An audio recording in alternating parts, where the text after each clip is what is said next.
Donc vous allez dans bing.com et on va faire une recherche. Alors, je vais faire une recherche éventuellement sur une lionne. Donc bing.com, recherche sur une lionne et je vais dans la partie images et j'enclenche, s'ils ne sont pas déjà enclenchés, les filtres. Et au niveau de la licence, on va aller chercher du Creative Commons par exemple ou du domaine public. En tout cas, on essaie de trouver des images qu'on a le droit d'utiliser. Alors, ce qui m'intéresse, c'est dans un premier temps, c'est une lionne vue en entier et dont, si on remplit d'une seule couleur la silhouette, on va arriver à voir malgré tout ce que ça représente. Donc, cette image-ci, par exemple, semble convenir. Donc, vous allez en fait créer un dossier pour aujourd'hui et déjà enregistrer cette première image dedans. Mais j'ai l'impression qu'on pourrait trouver d'autres images plus intéressantes que celle-là, mais malgré tout, on va tester ça.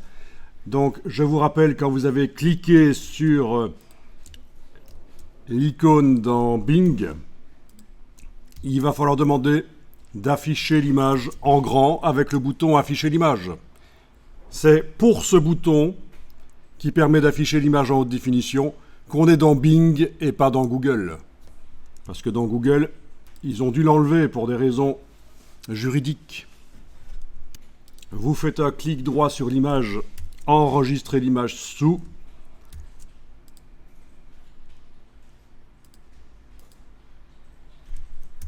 Et vous allez enregistrer dans donc, le dossier Photoshop. C'est du JPEG. Cette image, c'est pas surprenant, c'est un des formats web en fait, le JPEG. Voilà, une fois que vous avez enregistré, on va quand même aller chercher d'autres images, éventuellement aller explorer un peu plus.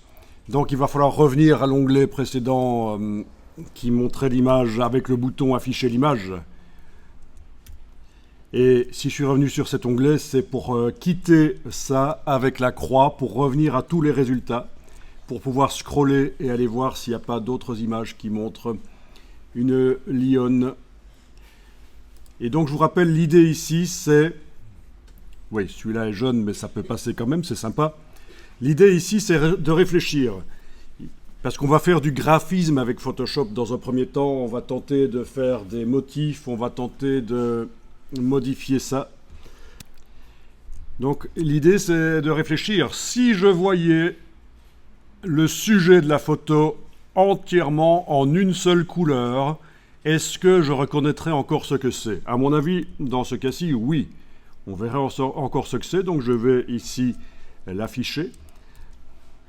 Ah tiens, quand je clique sur afficher l'image, ça ne m'affiche pas l'image, mais ça me propose de la télécharger directement, donc je vais directement la télécharger dans le dossier Photoshop. Voilà. Je ferme le résultat ici. Et puis, je vais continuer à scroller un peu. Donc l'idée, ça va être de faire du graphisme sur base de la silhouette et éventuellement de voir un peu comment on fait aussi des motifs dans Photoshop. C'est une bonne approche de Photoshop.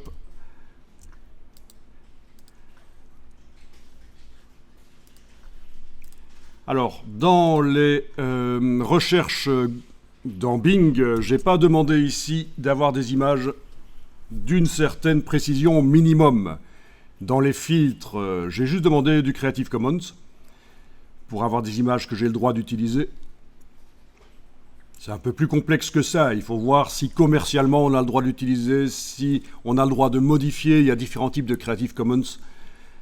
C'est une licence spéciale pour voilà, ceux qui veulent offrir leur image à l'humanité d'une certaine manière avec des restrictions. Ce qui n'est pas le cas de domaine public où il y a beaucoup moins de restrictions. On peut quasiment tout faire sur des images qui sont vraiment du domaine public. Et donc je disais que dans taille de l'image ici, je n'ai pas demandé par exemple, je n'ai pas été tapé ici 2000 sur 3000, 1500 sur 1500. Non, donc je retrouve plein d'images là, y compris des images avec peu de pixels. Ce n'est pas très grave. Bon, je vais considérer qu'avec les 3 images que j'ai récupérées, c'est déjà pas mal.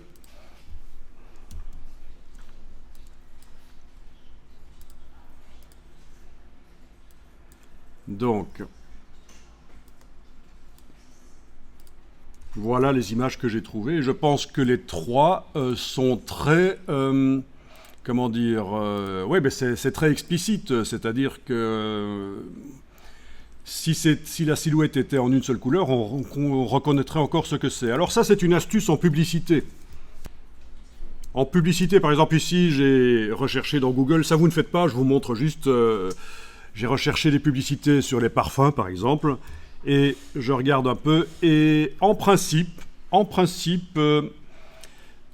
tous les personnages qu'on voit dans ces publicités, si le personnage était en une seule couleur, en silhouette, voilà, le mot est lâché, silhouette. S'il était en silhouette, on verrait encore ce que c'est. C'est-à-dire que les mains, les bras ne sont pas généralement devant le corps, ils sont bien visuellement détachés, généralement. Pourquoi ? Ben, c'est une astuce quand on fait de la communication publicitaire pour que l'image soit lisible très facilement, très rapidement. On fait en sorte que de prendre des pauses où, si c'était en une seule couleur, on reconnaîtrait encore. Et donc, évidemment, on ne met pas la silhouette en une couleur, mais c'est une astuce pour s'assurer que tout de suite les gens vont reconnaître, vont voir ce que c'est. Donc voilà, vous avez l'astuce maintenant, vous connaissez. Bien sûr, il y a des exceptions. Hein. J'ai ici au hasard été voir des publicités. Il y a toujours des exceptions, mais c'est une astuce connue, la silhouette. Alors en principe, pour un vrai travail graphique que je fais, il faudrait que j'aille vérifier sur le site quelles sont les réelles conditions d'utilisation de l'image. Donc ici, je suis sur Pexels. Et quelque part sur la page, il va y avoir certainement les conditions d'utilisation, peut-être en bas, peut-être que c'est... non, ça ne va pas être en bas, ça va être peut-être licence, voilà. Vraiment, chaque site est différent, licence, et toutes les photos sont libres d'usage. Il n'est pas nécessaire de citer l'auteur. C'est toujours apprécié de le faire, mais ce n'est pas obligatoire. Donc, ce n'est pas un Creative Commons de type attribution. Et on peut modifier les photos. Donc, ce n'est pas un Creative Commons qui interdit la modification des photos. Donc, c'est toujours intéressant. Alors, ce que je conseille toujours, c'est aussi de prendre une photo d'écran de la licence...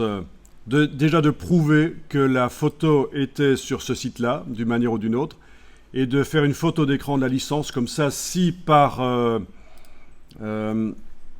voilà, photo d'écran de ceci, où on voit bien que ça vient du site Pexels, photo d'écran de la licence affichée sur Pexels, comme ça, si par hasard cette photo s'y est retrouvée sur ce site qui distribue des photos du Creative Commons, si elle s'y retrouvait par erreur, que en fait l'auteur revendique des droits sur la photo, vous auriez au moins des documents, les 2 captures d'écran pour prouver votre bonne foi. Voilà, donc c'est ce que je conseille moi. Maintenant, on peut également, bien sûr, faire ses propres photos. Bon, pour des lions, c'est un peu difficile. Ok, si vous avez un budget limité et que vous n'êtes pas pressé, et que ça doit montrer des photos de lions, vous pouvez toujours vous faire payer un voyage vers un zoo et aller quelques jours photographier les lions. Mais vous voyez que c'est pas idiot d'aller chercher des images sur le web. Il y a bien sûr également les banques d'images qui vendent des images. Vous avez Adobe Stock, vous avez Getty Images.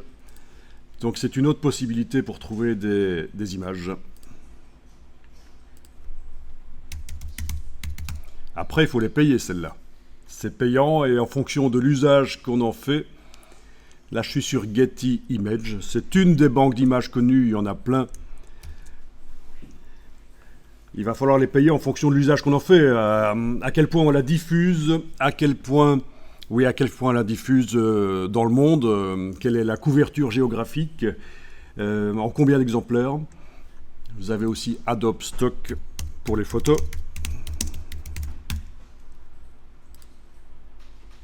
Voilà. Et là, ceux qui ont une licence ont des photos gratuites chaque mois. 10 photos chaque mois, je pense. Et là aussi, donc on peut faire une recherche. J'ai tapé la même chose, hein, une lionne. Bon, apparemment, ils en ont pas. Ou je me trompe, ou j'ai mal regardé. Mais bon. Et alors, il y a encore une autre solution. Donc, on a évoqué différentes solutions. Faire les photos soi-même. Aller les chercher sur le web, des photos qu'on a le droit d'utiliser, donc du Creative Commons ou du domaine public. Les banques d'images. Il y a une quatrième solution. Est-ce que vous pouvez me dire laquelle c'est ?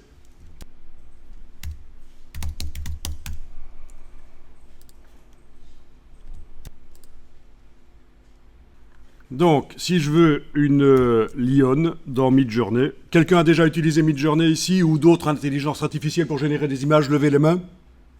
Personne. Ça fait partie des nouvelles choses, donc ça existe depuis des années. En août 2022, ça a subi une mise à jour majeure qui fait que ce qui faisait rigoler comme image par intelligence artificielle avant, tout d'un coup n'a plus du tout fait rigoler les illustrateurs parce qu'on pouvait générer des illustrations d'un très bon niveau depuis août 2022 et ça ne fait que s'améliorer. Et maintenant, ce sont les photographes qui commencent à râler parce que ces intelligences artificielles peuvent générer des images qui ressemblent vraiment à des photographies. Il va falloir que je tape évidemment Imagine.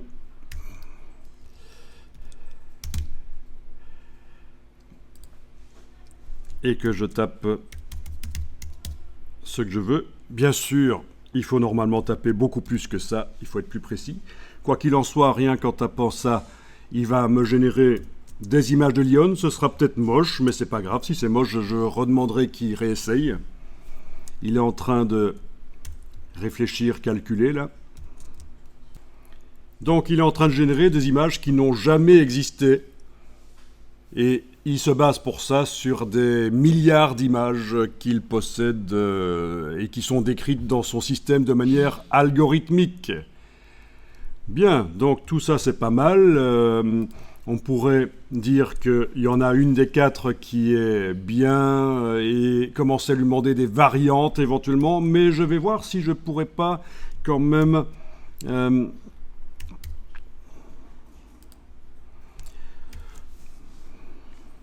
préciser.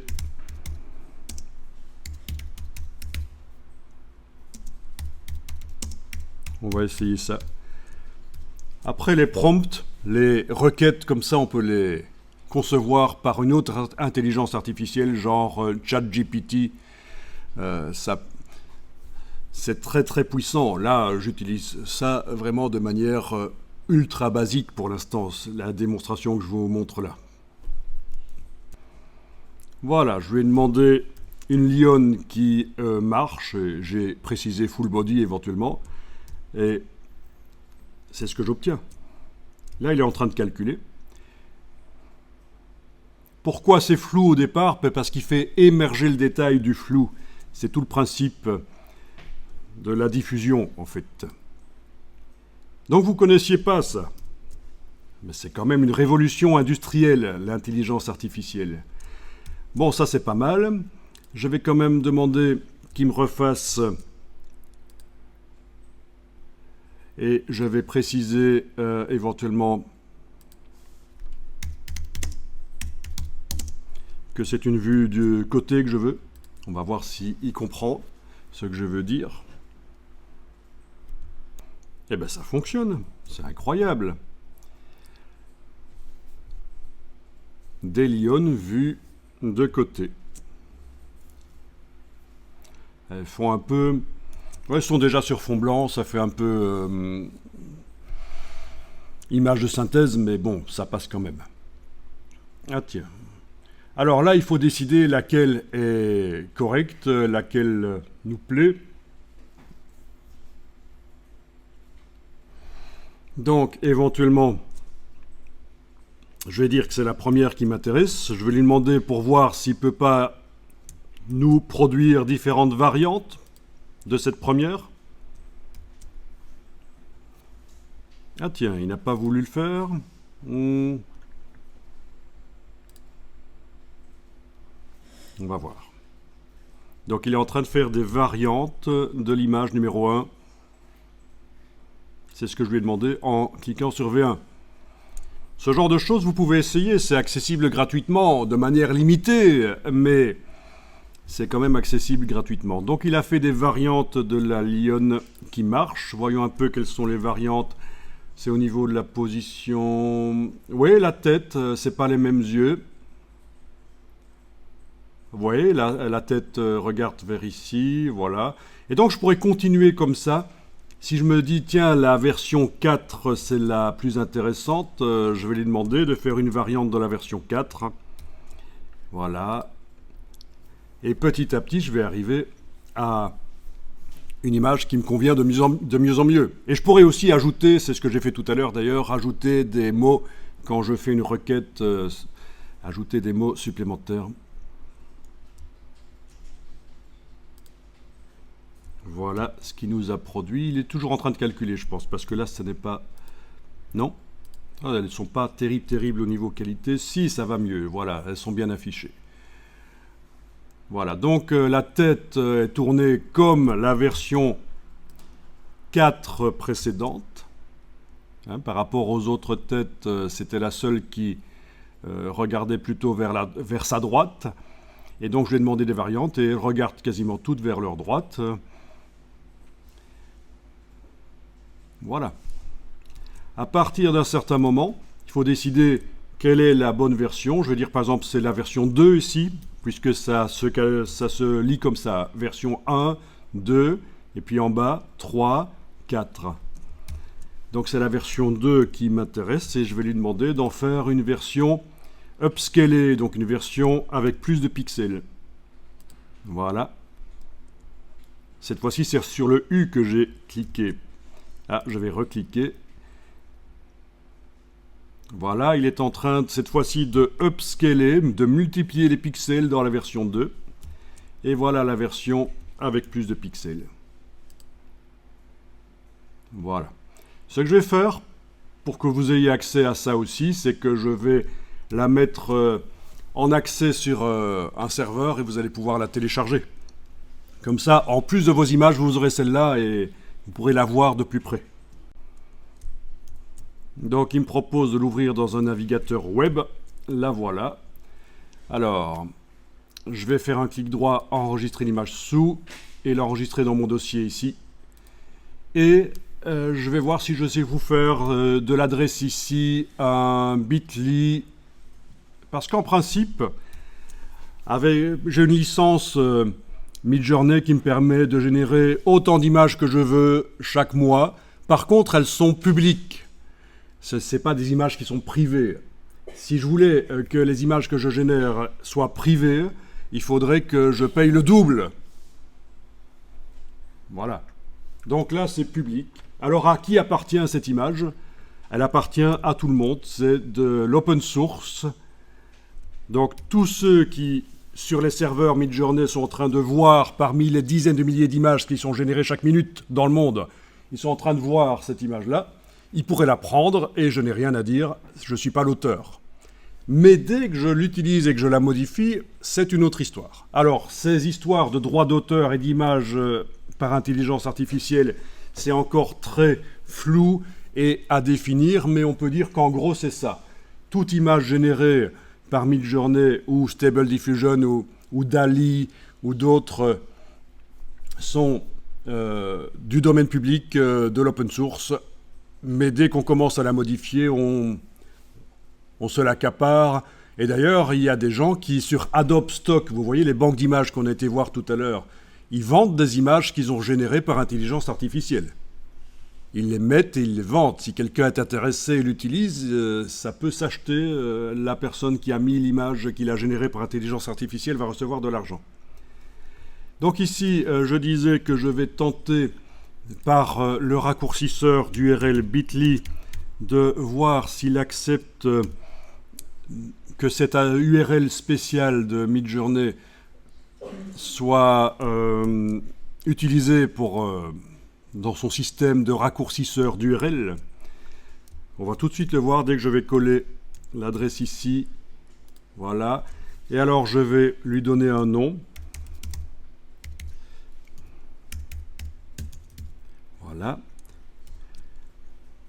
D'accord. Donc je vais créer l'URL raccourci. La voilà. Et donc, en principe, si dans un navigateur web, dans la barre d'URL du dessus, vous tapez, ben ça va marcher, allez-y. J'ai même pas besoin de mettre l'image sur un serveur comme j'avais prévu au départ pour que vous y ayez accès, puisqu'elle est déjà sur le serveur de Midjourney. Et oui, évidemment, si je vous avais demandé de taper la vraie URL, ça aurait été la cata.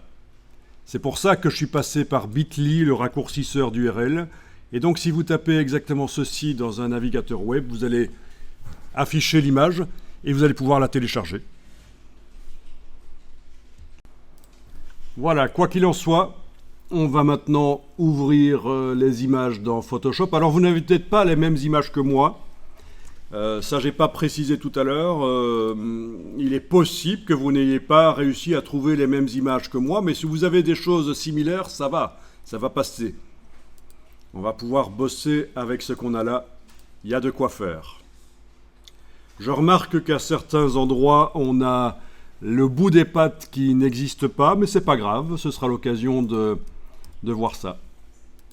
Je vais quand même peut-être vous mettre tout ça sur un serveur parce qu'à un certain moment, si je vous dis qu'on va travailler sur une certaine image, ce serait intéressant que tout le monde l'ouvre. Par exemple, ici, je vois déjà comment je vais faire pour le bout des pattes arrière. À votre avis? Parce que je vais sortir le lion de son décor à un certain moment pour pouvoir le mettre dans d'autres décors. Ça, c'est vraiment le photomontage basique.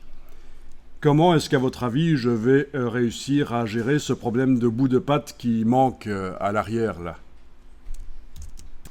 Oui, c'est une solution. On pourrait faire en sorte que le nouveau décor cache les pattes aussi. Oui. Par exemple, si je le mets sur un trottoir dans une rue, il pourrait y avoir par hasard quelqu'un qui est passé là avec ses courses et qui a laissé tomber des rouleaux de papier toilette qui sont par hasard devant les pattes. Ah, je rigole. Non, autre solution, autre suggestion, les pattes arrière qui manquent là. Moi, je vous dis ce que je tenterai dans un premier temps. Ben, c'est de prendre les pattes avant, de faire une copie et d'essayer de les mettre à l'arrière. En supposant qu'à l'arrière, sur un lion, c'est à peu près le même type de pattes. Évidemment, il ne s'agit pas ici de faire un document scientifique. On va être dans une logique plutôt publicitaire. Donc, tant que visuellement ça passe, vous voyez, les publicités, ça ment tout le temps de toute façon. Hein.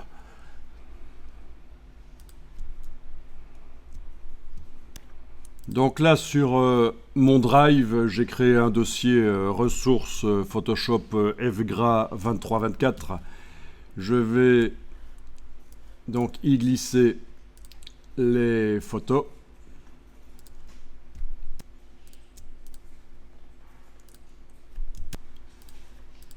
Voilà, j'y ai glissé les photos, elles sont en train de copier, on le voit ici en bas. Ok, c'est importé. Et là, je vais,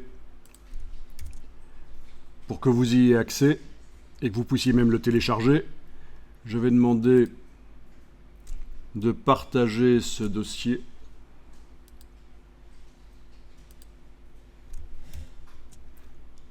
Je vais le partager de manière non restrictive, donc tout utilisateur qui aura le lien va avoir accès. Je copie le lien. Bien. Je vais dans Bitly, créer un nouveau lien. Je colle le lien d'accès au dossier. Donc encore une fois, si je vous demandais de taper tout ça dans la barre d'URL d'un navigateur, certains y arriveraient, hein, les no-life, les geeks, peut-être. Je rigole. Mais moi, j'y arriverai. Mais d'autres n'y arriveraient pas. Donc c'est pour ça que je vais faire un lien simplifié. En reprenant simplement peut-être le nom du dossier. Et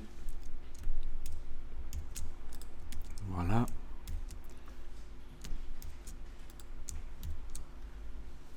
Voilà. Et donc, si vous tapez dans la barre d'URL d'un navigateur ceci, vous devriez arriver au dossier. Je vais tester pour voir si ça marche. Oui, ça marche. Donc, je vous le remontre. Allez-y tester. Vous pouvez même le noter quelque part parce qu'on s'en servira sans doute plus tard. Les ressources pour la formation, là, je vais les mettre à cet endroit-là. En tout cas, pour ce qui concerne Photoshop, évidemment. Évidemment, si on se trompe d'une lettre en tapant l'adresse, ça ne marche pas parce que tout ça est transformé en chiffres et les chiffres, c'est vraiment la vraie adresse, la vraie localisation de la ressource au niveau du web mondial. Donc c'est pour ça qu'il ne faut pas se planter d'un caractère. Et remarquez aussi que pour éviter les ennuis, à tout moment, quand je fais mes URL simplifiées avec Bitly, j'aurais pu utiliser d'autres systèmes. Google propose également un raccourcisseur d'URL. Mais bon, voilà, quand je fais mes URL simplifiées, je n'utilise jamais d'espace ou d'accent. Sinon, c'est les problèmes qui arrivent. Donc, toujours des tirets. J'aurais pu utiliser des tirets bas, les underscores. Voilà. J'imagine que quand je vous parle d'URL, certains ne voient pas de quoi je parle. Ce sont des adresses web, en fait. Hein. URL. Uniform Resource Locator. Les URL. Donc certains, quand ils m'entendaient, ils se disaient, c'est quoi des URL? Ça commence par un Z, des URL. Non, c'est URL. Je faisais la liaison. Raison pour laquelle, voilà. Ok.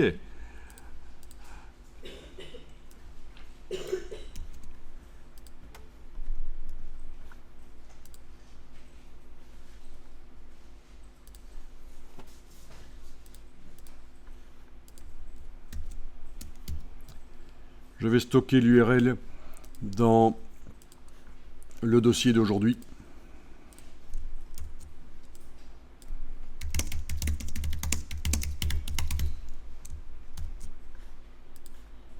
Voilà, je suis dans TextEdit sur le Mac. J'ai juste fait un document. Commande K pour le transformer en lien cliquable. Voilà, c'est encore mieux. Alors, vous allez dans Photoshop.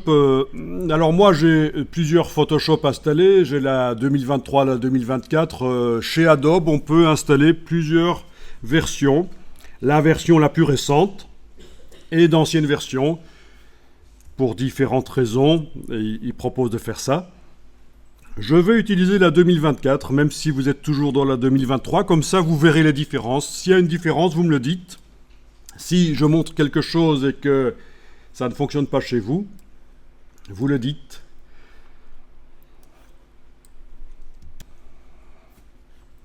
J'ai déjà mis l'interface en clair. J'ai déjà fait passer la palette des outils à l'aide de cette icône en double colonne.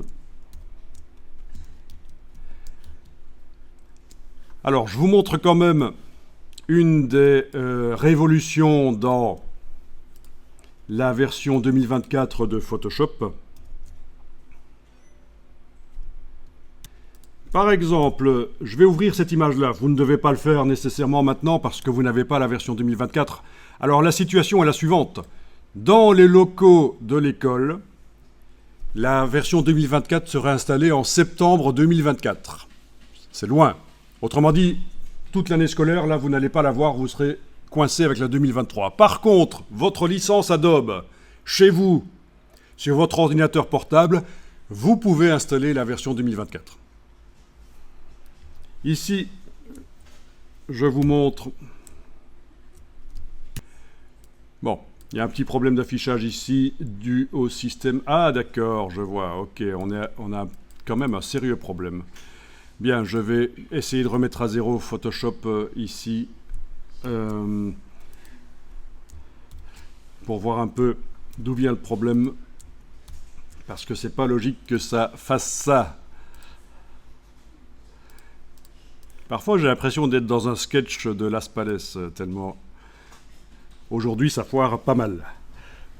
C'est les choses qui arrivent. Ok, donc, j'ai remis à zéro Photoshop et ça marche. Ok, que se passait-il? Mystère et boule de gomme. Donc là, j'ai juste enfoncé la touche F pour passer plein écran.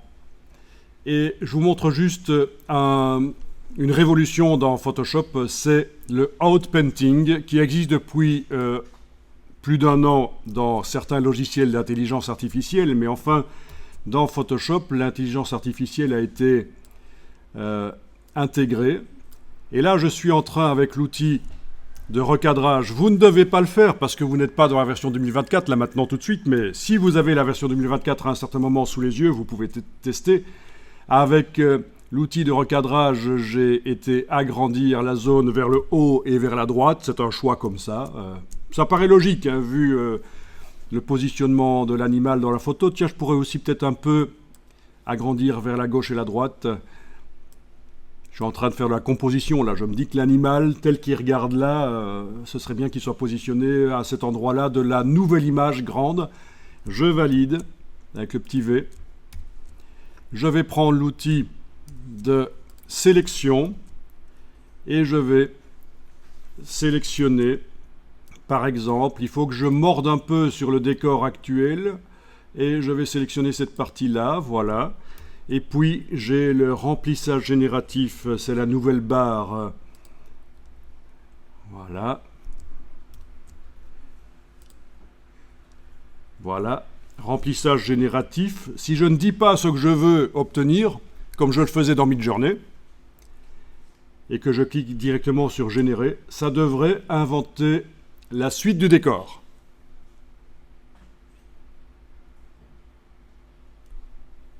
Donc là, ça communique avec les serveurs de Adobe. Ça se passe en ligne sur des super ordinateurs. C'est pas en local sur le petit ordinateur que j'ai.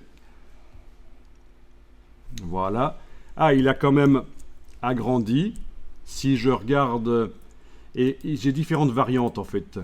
Dans le panneau propriété, j'ai chaque fois 3 variantes. Et si je ne suis pas content, je lui redemande de régénérer, en fait. Hein.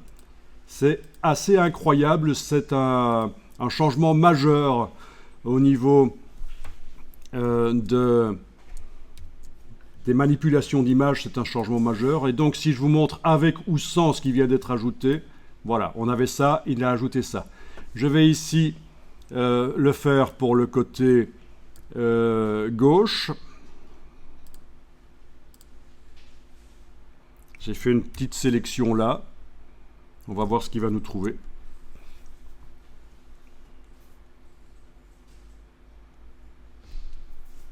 Voilà. Il a inventé ça. Mais il y a 3 variantes en fait que je peux tester par le panneau propriété. Ça aussi, ça aussi. Donc qu'est-ce qui est le mieux? Je vais dire ça. Voilà, c'est bien ça. Ensuite, je vais faire le bas ici. En principe, on ne doit pas, si on veut de la qualité, si on ne veut pas que ce soit flou, il ne faut pas faire des sélections de plus de 1000 pixels sur 1000, parce qu'actuellement, leur intelligence artificielle génère des images de 1000 sur 1000.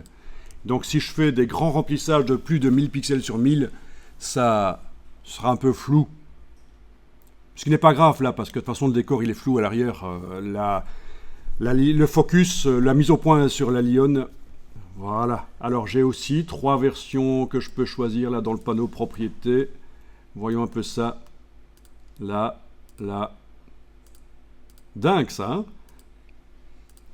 Donc qu'est-ce que je vais choisir? Ben, j'aime autant qu'elle soit comme sur une petite falaise comme ça, avec du vide devant elle.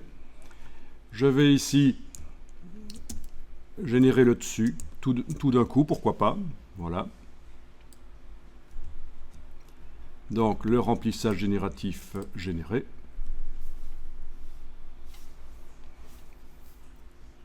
Et alors, ça peut aussi corriger des erreurs. Vous faites des trucages photo, vous mettez un chapeau sur la tête de quelqu'un et vous n'êtes pas très doué en Photoshop.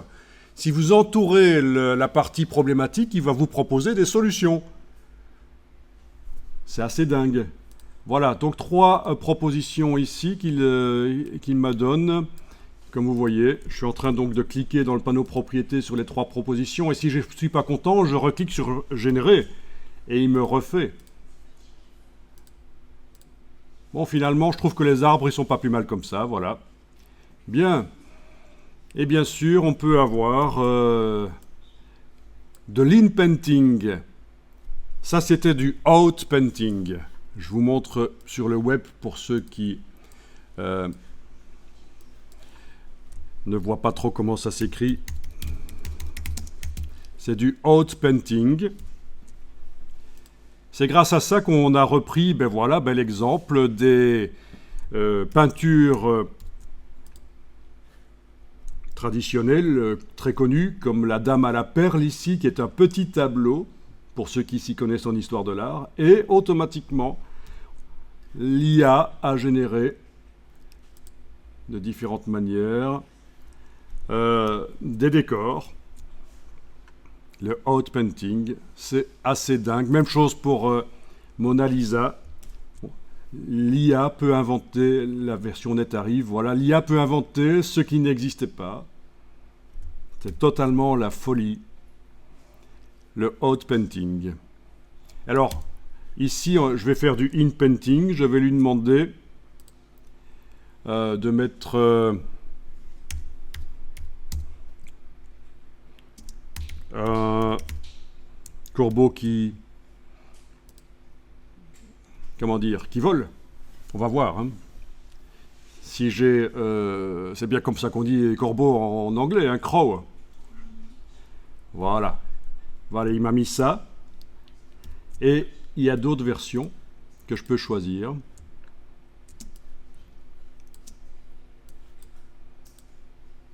Je suis pas content, je reclique sur générer. Et j'aurais pu préciser plus à propos du corbeau. Hein.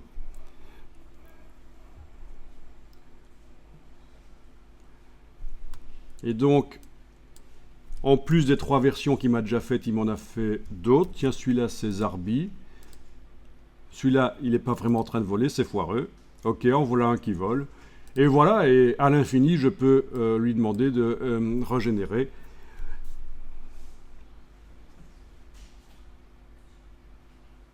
C'est assez dingue. Voilà. Et si c'est pas ça que je veux, je vais lui demander 2 mouettes maintenant. J'enlève l'œil en face du calque du corbeau. Je resélectionne. Voilà.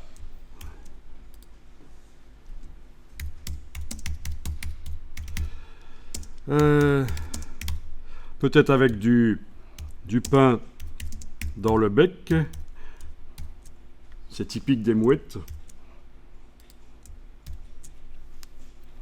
Quand je vais à la mer avec mes enfants, c'est toujours la blague. Quand il y a une mouette qui s'approche pour du pain, on dit « Ah, mais c'est Robert, je le reconnais. L'année passée, il était déjà là. » Ah ben voilà. Donc, des mouettes. Enfin, non, j'avais dit mouette, il devait y en avoir 2, c'est quoi cette histoire? Bon, ben, si j'en veux 2, je referai une nouvelle sélection éventuellement. C'est pas hyper réaliste ici. Ouais, enfin bon, vous montrez ça à Monsieur Tout le Monde, il pourrait penser que c'est vraiment la mouette est vraiment là, quoi. Au niveau lumière et netteté. Je pense que ce qui manque, il faudrait, et c'est pour ça que apprendre Photoshop n'est pas idiot, malgré que l'intelligence artificielle existe, il faudrait retravailler ça en fait. Notamment mettre un mouvement, un flou sur les ailes pour donner l'impression que la mouette battait des ailes rapidement. Voilà. Donc pour retoucher les photos générées par intelligence artificielle, Photoshop est toujours valable. C'est ça le problème ici, c'est la netteté en fait avec ces mouettes. Elles sont trop nettes par rapport à la situation où elles sont censées battre des ailes. Et donc ça c'est un boulot après.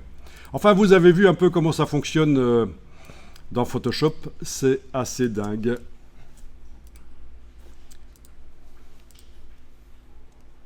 Je vais enregistrer ça dans le dossier, comme ça vous aurez accès au fichier plus tard. Voilà. Oui, la partie droite, je ne l'ai pas encore faite, mais voilà.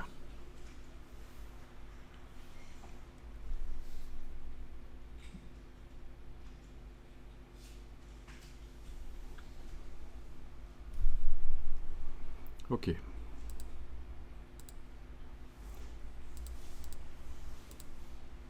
On va dire que ça c'est bon. Alors vraiment pour faire ce que je viens de faire là en quelques minutes en m'amusant, faire ça avant dans Photoshop, c'était quand même, on parlait de 1 heure minimum et des résultats moins bons. Donc c'est une révolution.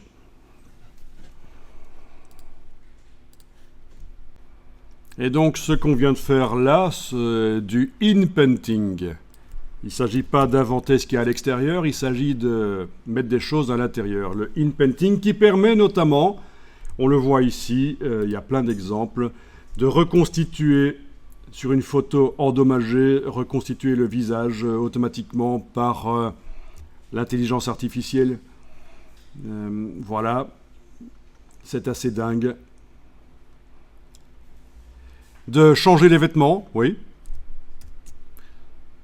Changer les vêtements des personnes. Il suffit de sélectionner les vêtements et vous dites ce que vous voulez dans le prompt.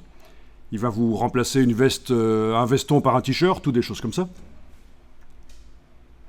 Oui, évidemment, ça se fait aussi maintenant pour la vidéo. C'est ça qui est dingue. La vidéo, c'est encore plus dingue puisque c'est 30 images par seconde. Et donc, c'est absolument dingue.